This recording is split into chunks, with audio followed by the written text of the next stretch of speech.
아멘. 자리에 편히 앉아 주시 바랍니다. 오늘도 무더운 날씨에도 불구하고 하나님 말씀을 사모하는 뜨거운 열정으로 예배 자리에 나오신 우리 모든 성도님들에게 하나님의 기억하심과 말씀의 은혜와 축복이 있기를 축원드립니다. 예수 그리스도 이름으로 하나님 말씀 증거하도록 하겠습니다. 성경 말씀 마태복음 14장 13절에서 21절까지 말씀입니다. 13절에서 21절까지 말씀 찾으셨으면 저와 함께 교도하도록 하겠습니다. 제가 먼저 읽겠습니다. 예수께서 들으시고 배를 타고 떠나사 따로 빈들에 가시니 무리가 듣고 여러 골로부터 걸어서 쫓아간지라.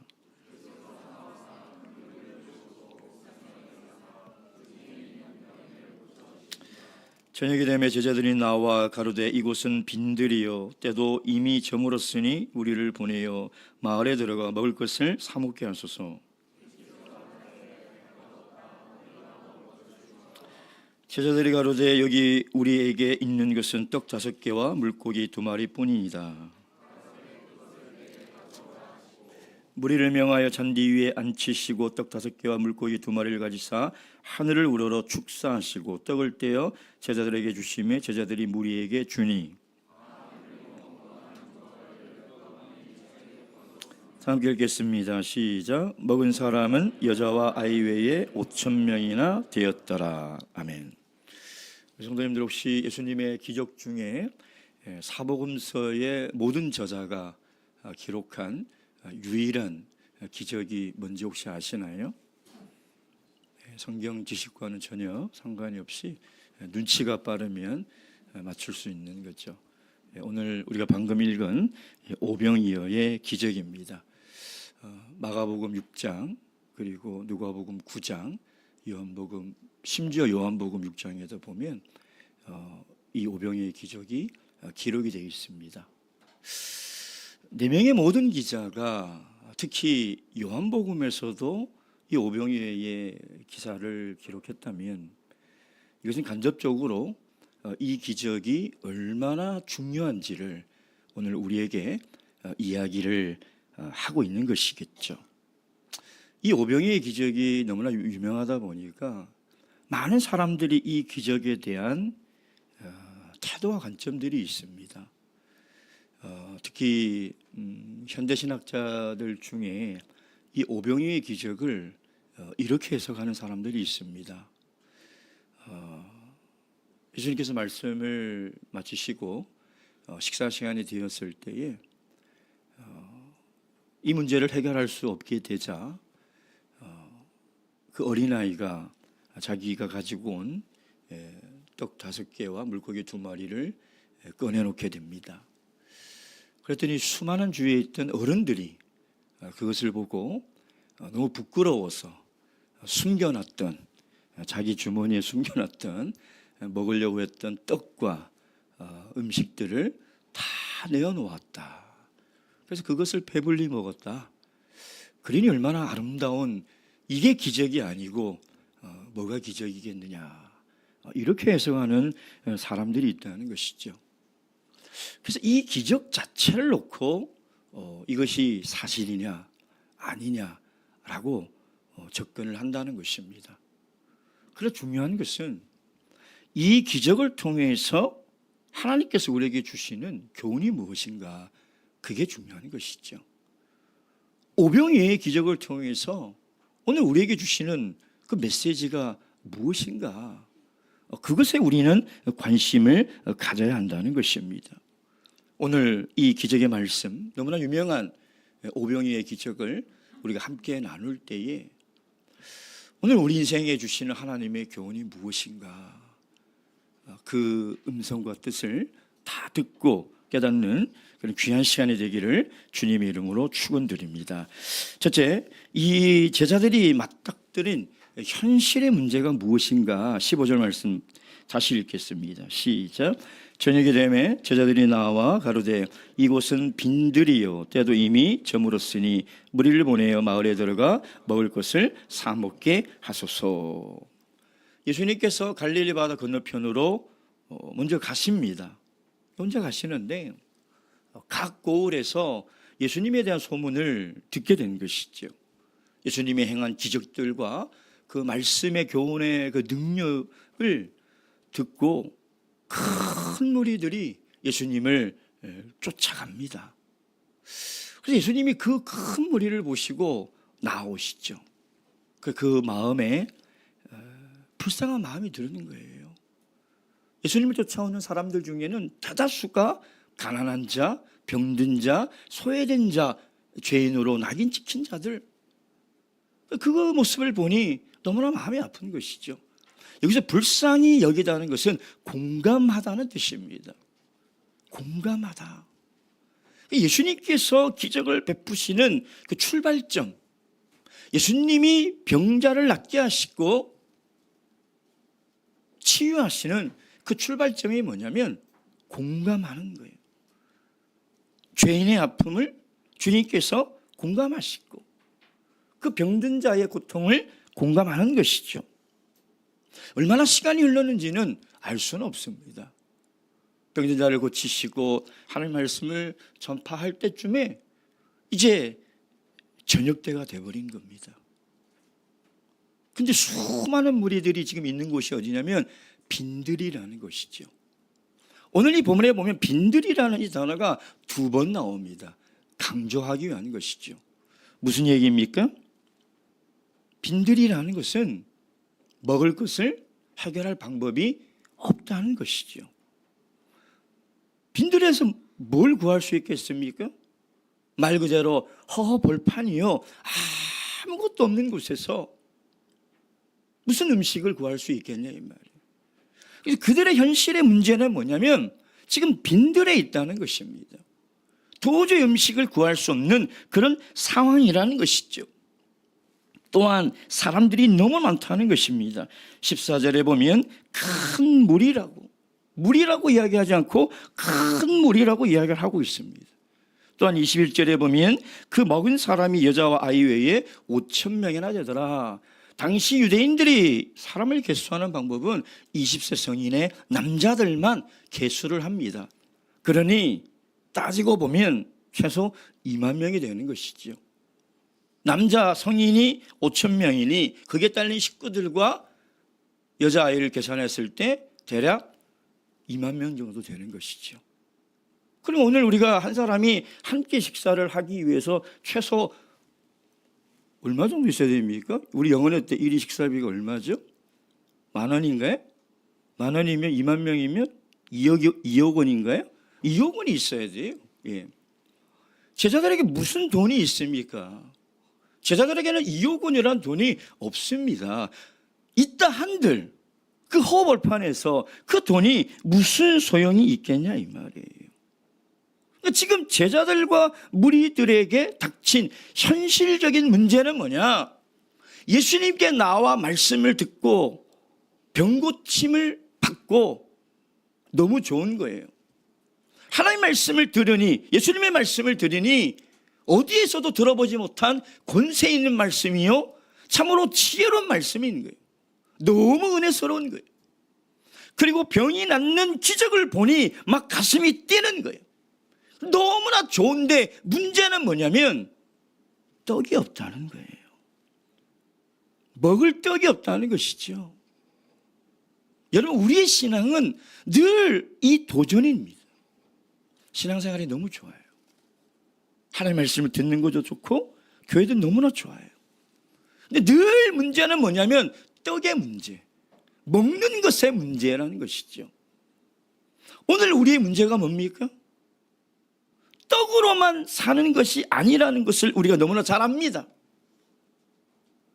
그러나 동시에 떡이 필요한 존재라는 것이 우리의 현실이라는 것이죠. 그러니까 현실적으로 볼 때 이 빈들에서 2억 원이나 되는 돈이 어디냐 이 말이에요. 그러니까 이 현실을 해결할 방법이 전혀 없는 것이, 사람이 답답할 때가 뭐냐면 필요한데 그것을 해결할 방법이 없을 때, 이때 사람이 무너지는 거예요. 말씀도 좋고 교회도 좋고 신앙도 너무 좋은데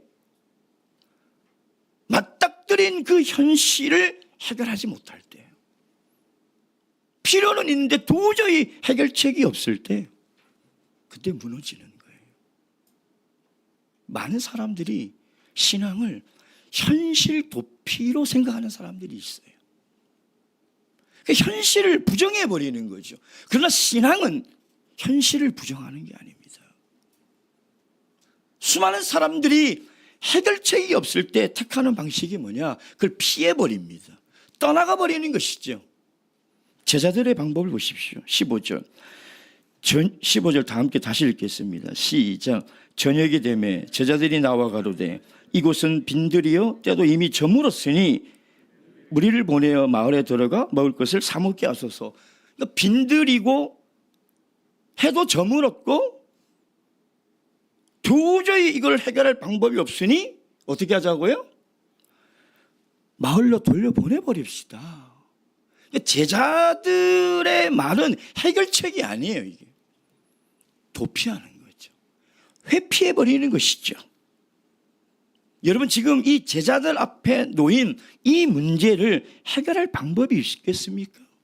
여러분 한번 생각해 보세요. 지금 제자들이 이 떡을 먹는 문제, 이게 해결이 되겠습니까?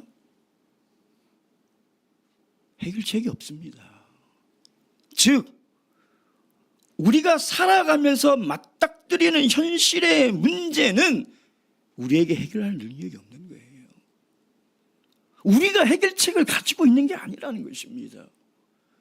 그럼 우리가 배워야 될 게 뭐냐면 주님이 이 문제를 어떻게 해결하시는가, 그걸 배워야 되는 거예요.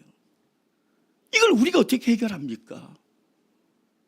주님이 해결해 주시지 않으면 현실의 문제를 해결할 수 없는 거예요. 그래서 우리가 주님이 어떻게 해결하시는지를 잘 봐야 되는 거죠. 자, 두 번째, 예수님의 해결책은 뭡니까? 16절 말씀 보겠습니다. 자, 함께 읽겠습니다. 시작. 예수께서 가라사대 갈 것 없다. 너희가 먹을 것을 주어라. 너무 단호하지 않습니까? 너무 냉정하지 않습니까? 저는 본문의 말씀을 묵상하면서 예수님이 꼭 꼰대같이 느껴졌습니다. 너무 심하지 않냐 이 말. 이걸 어떻게 해결하라고 예수님이 너무 단호합니다. 보냅시다. 우리에겐 해결할 능력이 없습니다. 갈 것 없다. 뭔 소리냐? 너희가 먹을 것을 주어라. 예수님이 제자들이 해결할 능력이 없다는 것을 모르고 이런 소리를 하셨을까요? 예수님의 말씀은 굉장히 냉정하고 굉장히 단호합니다. 그 이 말씀 앞에 멈춰섰어요. 왜 이런 말씀을 하셨을까? 우리 예수님이 정말 현실적 감각이 없는 분일까? 아니면 제자들이 맞닥뜨린 그 현실의 고통을 이해하지 못하는 분일까? 절대 그럴 리가 없는데. 우리 주님은 절대 그런 분이 아닌데 이렇게 말씀하셨다면 이렇게 말씀하신 의도가 있다는 것이에요. 제자들은 예수님의 말씀을 듣고 눈이 동그래졌어요. 서로 쳐다봅니다. 우리가 잘못 들은 건 아니겠지? 지금 예수님이 뭐라고 하시는 거예요? 갈 것 없다? 너희가 먹을 걸 줘라? 이 너무 하시는 거 아닌가? 아니, 우리는 이 문제를 해결할 능력이 전혀 없는데. 제자들 입장에서는 지금 예수님의 명령이 해결책이 아니라 스트레스예요.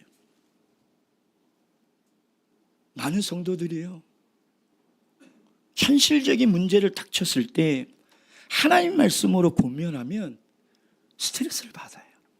그리고 저를 쳐다보는 눈빛이 뭐냐면, 목자님 어떻게 그렇게 현실을 모르십니까? 어떻게 그렇게 현실 감각이 없으십니까? 세상은 그렇지 않습니다 라는 표정으로 쳐다봅니다. 아마 지금 제자들도 그런 마음이었을 거예요. 이게 무슨 이 문제를 해결할 수 있는 해결책입니까? 그러면서 그들이 뭐라고 얘기합니까? 17절 말씀 다 함께 읽겠습니다. 시작. 제자들이 가로되 여기 우리에게 있는 것은 떡 5개와 물고기 2마리뿐이다. 이 제자들의 표정과 말투가 느껴지나요? 퉁명스럽고 굉장히 어처구니가 없는 그런 말. 그러니까 떡 5개와 물고기 2마리 이걸로요? 지금 장난하시는 겁니까? 이걸로 2만 명을 먹이라고요? 예수님 제정신입니까? 제자들의 17절의 말은 최대한 예의를 갖춘 거죠. 그러나 그 말 속에 굉장히 불만이 가득한 거예요. 그들의 속마음을 제가 대변해 보자면, 주님, 정말 늘 기도만 하고 말씀만 보느라고 현실을 몰라도 너무 모르십니다. 이걸로 어떻게 이 문제를 해결할 수 있습니까? 떡 5개와 물고기 2마리로 2만 명을 어떻게 먹일 수 있습니까? 지금 그 얘기거든요. 근데 왜 우리 예수님께서 제자들에게 이런 명령을 내렸냐 이 말이에요. 제자들이 이것을 해결할 능력이 없는 것을 알고 계심에도 불구하고 왜 이런 명령을 내렸냐 이 말이에요. 근데 놀라운 것은 이 너무나 중요한 이 오병이의 기적의 시작이 어디서부터 시작됐냐면 예수님의 이 도전적인 명령에서부터 시작됐다는 거예요. 그래서 우리가 이 세상을 살아갈 때 하나님의 말씀이 늘 현실하고 안 맞아요. 그게 늘 우리를 도전하게 하는 것이죠. 그게 어려운 거예요. 그 도전에 자꾸 무너지니까 문제를 만나면 자꾸 회피하고 도망가고 세상적인 방법으로 해결하려고 노력을 하는 것이죠. 여러분, 예수님께서 제자들에게 이 명령한 것은요, 제자들이 해결할 능력이 있기 때문에 너희들이 주라 그 말을 하고 있는 게 아닙니다. 현실적으로 제자들은 이것을 해결할 능력이 없어요. 그러니까 현실적인 문제를 맞닥뜨렸을 때 너희가 그 문제를 해결하려고 하지 말라는 거예요. 현실적인 문제를 우리가 해결할 능력이 없는데 우리가 해결하려고 하다 보니까 잘못된 해결 방법을 자꾸 찾게 된다는 것이죠. 그래서 예수님의 해결 방법이 뭡니까? 18절 다시 다 함께 읽겠습니다. 시작. 가라사대 그것을 내게 가져오라 하시고. 무슨 얘기예요? 도저히 떡 5개와 물고기 2마리로는 해결할 수 없는 그 문제지만 그걸 어떻게 하라고요? 가지고 오라는 거예요. 누구에게요? 예수님께. 예수님께 가지고 오라는 것이죠. 여러분, 우리는 항상 현실의 문제를 해결하려고 할 때 내가 가진 것으로는 해결할 수 없어요. 내가 가진 것으로 해결할 수 있다면 이게 무슨 우리 삶의 문제가 되겠냐 이 말이에요. 현실의 문제라는 것은 내가 도저히 해결할 수 없기 때문에 문제인 거예요. 그렇지 않습니까? 근데 우리가 살아보니 그런 일들이 얼마나 많냐 이 말이에요. 돈으로 해결되지 않는 것들이 얼마나 많아요. 돈으로 해결되는 게 많은 것처럼 보이죠. 우리의 노력으로 해결되지 않는 것들이 얼마나 많냐 이 말이에요. 그러니 가만히 보면 우리의 삶은 내가 가진 물질로도 내가 가진 노력으로도 해결되지 않는 것들이 너무나 많아요. 그게 현실의 문제라는 거예요. 예수님이 보고 싶은 것은 제자들이 그것을 해결하라는 것이 아니라 그 문제에 대한 태도와 마음을 보고 싶은 거예요. 주님, 우리는 이걸 해결할 방법이 없습니다. 주님 도와주세요. 주님 이것으로 능력을 베풀어 주셔서 이 현실의 문제를 주님이 해결해 주세요 라는 그 태도와 마음을 보고 싶은 거예요. 그걸 보고 싶은 거예요. 여러분, 올바른 신앙에는요, 늘 태도와 마음이 달라요. 정말 그게 중요해요. 세상 일과 세상 사람들도 태도와 마음이 중요한데요, 하나님이 우리를 보시는 것도 그거예요. 뭐 무슨 일을 열심히 하고 능력이 있고 은사가 있고 그걸 보는 게 아니에요. 내 마음과 태도예요. 그게 중요한 거예요. 우리가 올바른 태도와 신앙의 자세가 뭐냐 이 말이에요. 삶에 살아가다가 문제를 만나면 머리가 좋은 사람들은 나중에 요한복음 빌립처럼 돈계산하죠. 와, 뭐 몇 데나리온이나 있어야 되는데 그걸로도 부족합니다. 똑똑한 사람들은 늘 이렇게 자기의 해결책으로 살아가는 거예요. 태도가 잘못된 거죠. 신앙이라는 것은 크고 작은 인생의 문제를 만났을 때에 내가 이것을 해결할 수 없음을 인정하고 그 문제를 들고 주님 앞에 자꾸 나와야 되는 건데, 그걸 내가 가진 것으로 해결하려고 그러고, 그 문제에 대한 태도와 그 자세가 세상적이라는 거예요. 불신앙적이라는 거예요. 그래서 주님께서 원하시는 건 뭐냐면, 이 너희들이 해결할 수 없는 문제를 가지고 나와서 주님이 그 상황을 어떻게 바꾸어 가시는지를 보라는 거예요. 그걸 보라. 19절 말씀 보시겠습니다. 함께 읽겠습니다. 시작. 무리를 명하여 잔디 위에 앉히시고, 여기까지.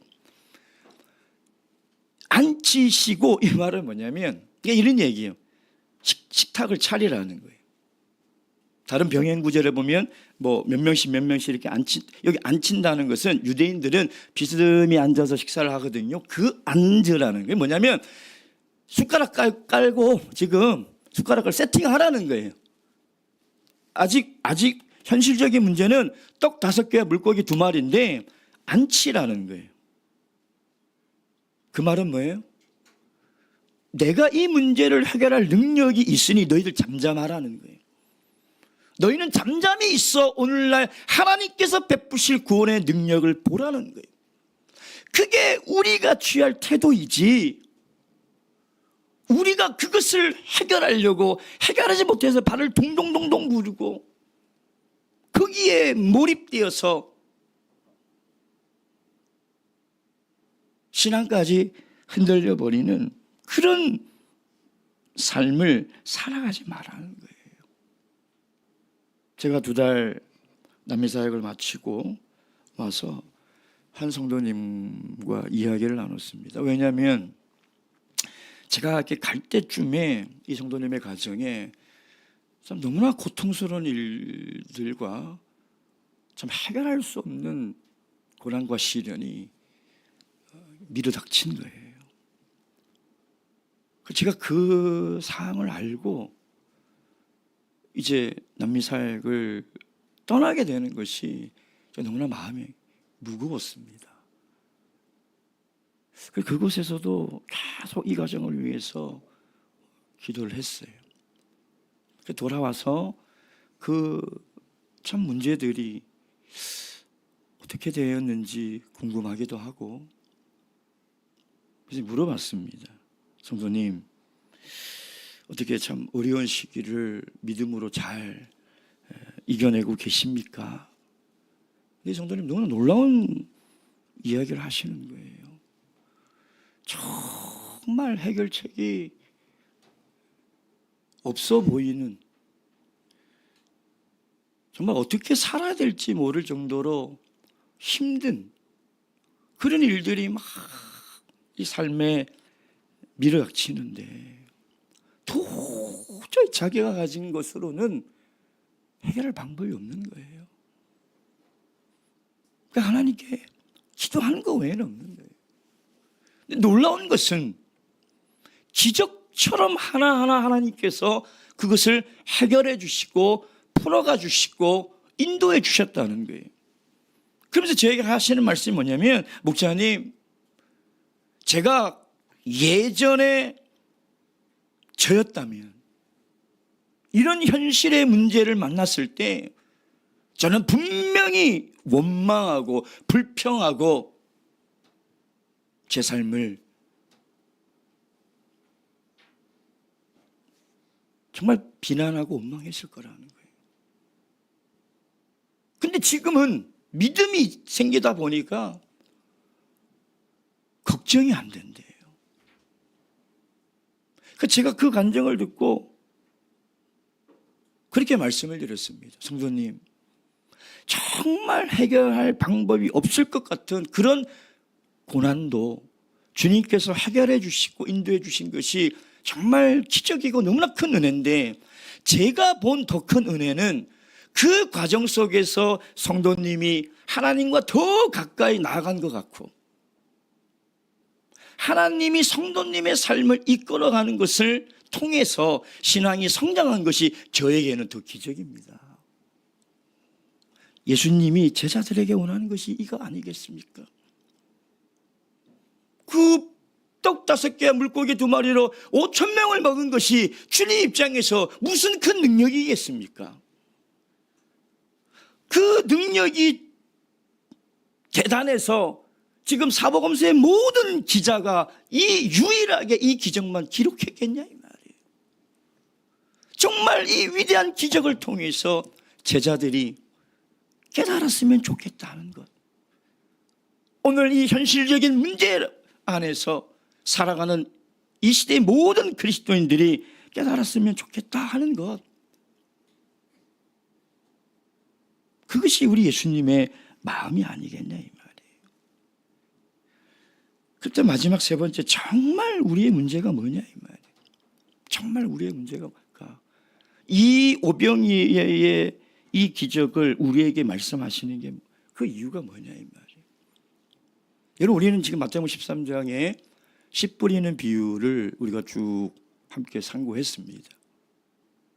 씨 뿌리는 비유가 예수님의 수많은 설교들 가운데 하나님 나라에 대한 가장 지혜로운 설교, 이 씨 뿌리는 비유가.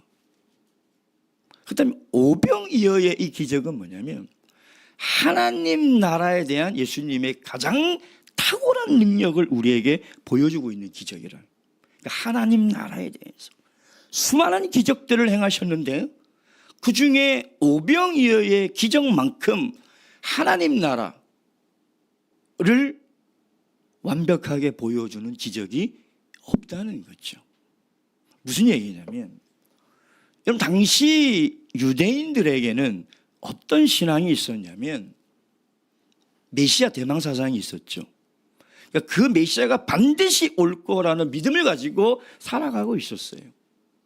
근데 이 메시아가 도래하고 하나님의 나라가 다시 회복되면 하늘에서 만나가 다시 내릴 거라는 믿음을 가지고 살고 있던 시대가 바로 예수님의 시대예요. 유대인들이 보는 제2의 경전이 있습니다. 그 경전 중에 바룩서라는 경전이 있어요. 바룩서 2장 29장 8절에 보면 메시아가 도래할 시대에 대한 예언이 있는데, 거기에 어떻게 기록되어 있냐면 이렇게 기록되어 있습니다. 그날에 만나의 보고가 높은 곳으로부터 다시 내려올 것이고 그때 그들이 그것을 먹을 것이다. 그러니까 즉 유대인들은 메시아가 이 땅에 다시 오고 하나님 나라가 회복되면 그 출애굽 이후에 우리 조상들이 먹었던 그 만나, 그게 다시 내릴 거라는 그 예언의 성취를 굳게 믿고 살아가고 있을 때라는 것이죠. 그래서 예수님은 이 오병이어 기적을 통해서 주시는 가장 중요한 메시지가 뭐냐? 예수님이 누구냐는 거예요. 예수님은 메시아라는 거예요. 인류를 구원할 구원자이시며 하나님의 나라를 회복할 구세주라는 거예요. 근데 문제는 어떤 메시아냐, 어떤 구원자냐면 십자가에 달려 죽을 구원자라는 거예요. 세례 요한이 허망하게 목이 잘려 죽은 것으로 슬퍼하냐? 나도 십자가에 허망하게 죽을 거라는 거예요. 그러니까 이 제자들과 이 큰 무리들은 아직까지도 예수님이 누구인지를 모르는 거예요. 예수님의 말씀을 듣고 예수님을 쫓아가고 예수님의 기적을 목도함에도 불구하고 내가 쫓고 내가 믿는 예수가 누구인지를 모르는 거예요.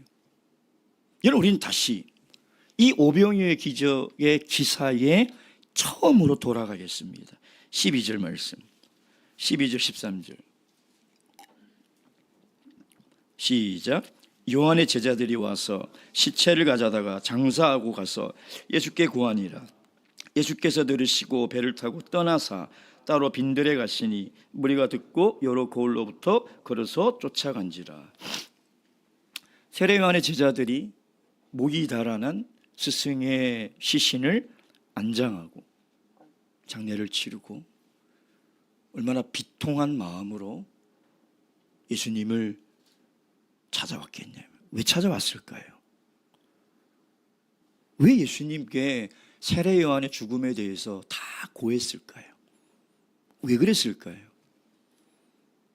예수님으로부터 위로를 받으려고요? 그것뿐이겠습니까? 여러분, 가만히 생각해 보세요.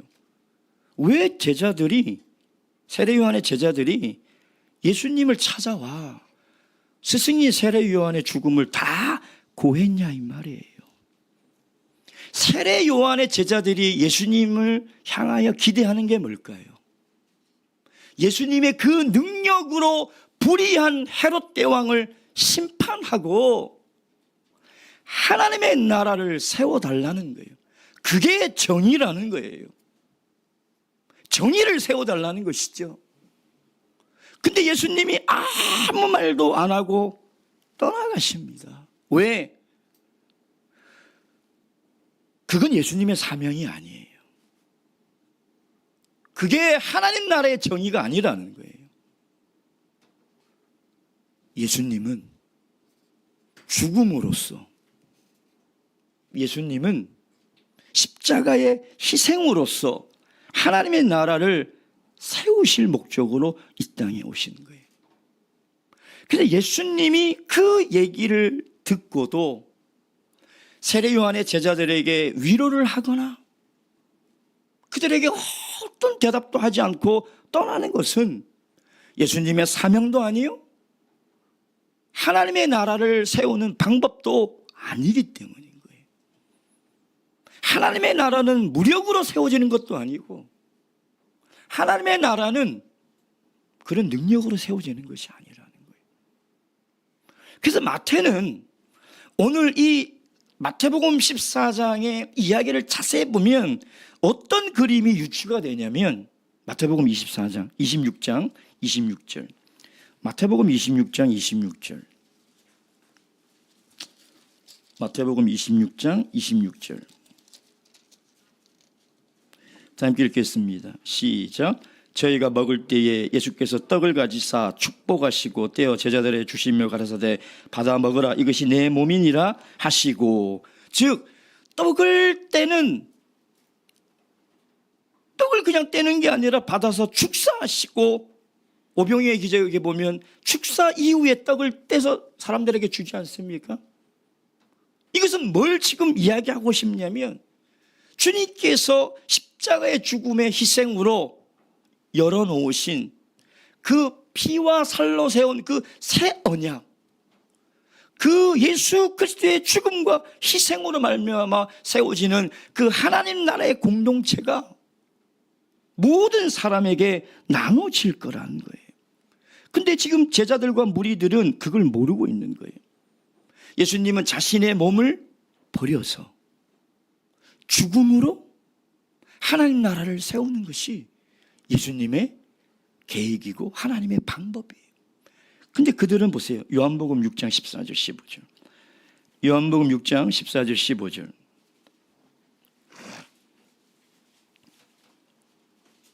요한복음 6장 14절 15절. 다 함께 읽겠습니다. 14절 15절 시작. 그 사람들이 예수의 행하신 이 표적을 보고 말하되 이는 참으로 세상에 오실 그 선지자라 하더라. 그러므로 예수께서 저희가 와서 자기를 억지로 잡아 임금 삼으려는 줄 아시고 다시 혼자 산으로 떠나가시니라. 오병이어의 기적을 보고 사람들이요, 예수님을 왕으로 세운다는 건 뭐예요? 엄연히 헤롯 왕이 있는데 예수님을 왕으로 세운다는 것은 이건 엄청난 일이죠. 근데 왕으로 세우려고 하는 거예요. 자, 그러자 26절 27절 예수님께서 이 오병이어의 기적을 통해서 그들에게 하시고 싶은 말씀이 이거예요. 26절 27절 시작. 예수께서 대답하여 이르시되 내가 진실로 진실로 너희에게 이르노니 너희가 나를 찾는 것은 표적을 본 까닭이 아니요 떡을 먹고 배부른 까닭이로다. 썩을 양식을 위하여 일하지 말고 영생하도록 있는 양식을 위하여 하라. 이 양식은 인자가 너희에게 주리니 인자는 아버지 하나님께서 인치신 자니라. 아멘. 오늘 우리가 읽은 마태복음 14장의 본문에 빈들이라는 단어가 2번 나온다고 그랬죠. 이 빈들이라는 이 똑같은 단어가 이 구약 성경 히브리에 어떻게 쓰여 있는지를 쭉 검색을 해보면 광야라는 단어예요. 출애굽기 광야라는 그 단어예요. 즉 다시 얘기하면 이스라엘 백성들에게 광야하면 딱 떠오르는 게 뭐냐면 하늘에서 만나가 내리는 거예요. 이스라엘 백성들에게 광야에서 떡은 굉장히 중요한 거예요. 예수님도 광야에서 어떤 시험을 당하셨습니까? 돌을 떡으로 만들라는 시험을 당하셨다는 거예요. 그러니까 오병이어의 기적을 통해서 떡을 주셨지만 예수님의 원래의 목적은 그들이 떡을 먹고 배가 불러서 현실의 문제를 해결하는 것이 목적이 아니라 뭐가 목적이에요? 영원한 양식을 위해서 살아가라는 거예요. 썩어질 그 떡 때문에 그 현실의 문제가 해결되지 않아서 영원한 양식을 놓치지 말고 이 영원한 양식을 위해서 살아가라는 거예요. 그러니까 오늘 예수님은 이 오병이어의 기적을 통해서 빈들에서 아무것도 가지고 있지 않는 제자들에게 제자들이 정말 필요한 게 뭐냐 이 말이에요. 먹을 양식이 아니라 눈에 보이지 않는 생명의 양식. 그들이 채워야 될 것은 먹을 떡이 아니라 하나님의 말씀이라는 거예요. 여러분, 지금 세상에 수많은 사람들이 절망하고 희망을 잃고 살아가는 이유가 뭡니까? 가지지 못했다는 거예요. 끊임없이 느끼는 삶에서의 결핍, 부족함, 이게 두려운 거예요. 이건 그리스도인이건 비그리스도인이건 모든 사람들이 이 부족함과 결핍 때문에 절망하고 좌절하고 현실 도피를 하는 것이죠. 근데 예수님 오늘 오병이어의 기적을 통해서 우리에게 이야기하는 게 뭐예요? 우리가 가진 것이 없는 것이 문제가 아니라는 거예요. 우리는 늘 이게 없고 이게 없어서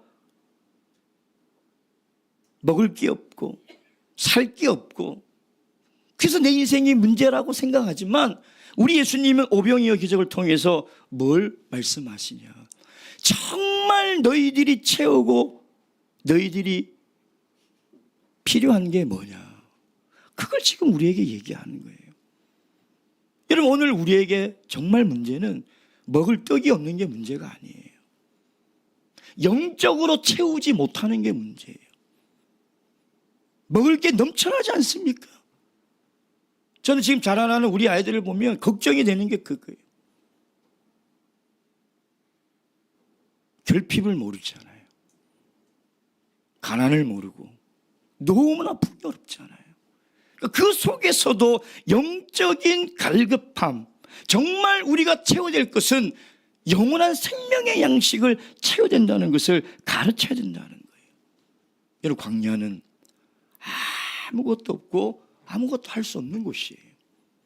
그런데 하나님이 함께 하시면 모든 것이 가능한 곳이 광야라는 것입니다. 그래서 오늘 정말 우리가 채워야 될 것은 떡이 아니라 하나님과 동행하는 삶이에요. 오늘 우리의 현실은 빈들 같아요. 아무것도 없는 것 같고 아무 능력이 없는 것 같은 거죠. 그래서 우리 주님은 그 현실 앞에서 우리가 몸부림치며 거기서 좌절하며 신앙을 잃어버리는, 떡 때문에 신앙을 잃어버리는 그런 그리스도인이 아니라 믿음으로 현실을 이기기를 소망을 하고 있는 거예요. 그 능력이 하나님께 있으니 그것을 채우기를 바라고 계시는 거예요. 바라기는 저와 여러분의 빈들에서도 이런 아름다운 기적들이 일어나기를 주님의 이름으로 축원드립니다. 묵도하시겠습니다.